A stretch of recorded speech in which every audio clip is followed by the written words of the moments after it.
আল্লাহ রাব্বুল আলামিন আমাদের প্রত্যেকটি পরিবারকে আদর্শ পরিবার হিসেবে কবুল আর মঞ্জুর করে নিয়ে রব্বুল আলামিন প্রত্যেকটি পরিবারকে জান্নাতি পরিবার হিসেবে কবুল আর মঞ্জুর করে নিয়ে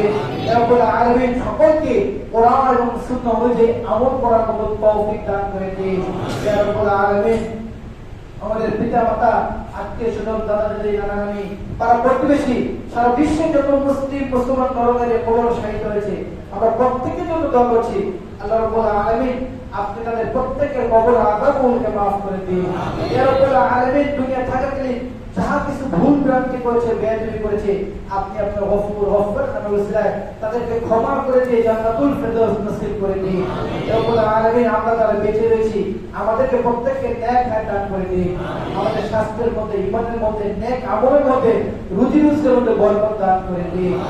ইয়া রাব্বুল আলামিন যেভাবে মসজিদে দান করছে যারা যেভাবে দান করছে যারা যেভাবে আপনার খেদমত করছে দ্বীনের খেদমত করছে প্রত্যেকের খেদমতগুলোকে প্রত্যেকের দানগুলোকে আপনি কবুল আর মঞ্জুর করে নিন রব্বুল আলামিন আমাদের প্রত্যেককে নেক হায়াত দান করে দিন বারাকাল্লাহু লানা ওয়া লাকুম ফিল কুরআনিল কারীম ওয়া নাফা'না ওয়া ইয়্যাকুম বিল আয়াতি ওয়া যিকরিল হাকীম আকুলু কওলি হাযা ওয়া আস্তাগফিরুল্লাহাল আযীম কুমু লিস-সালাত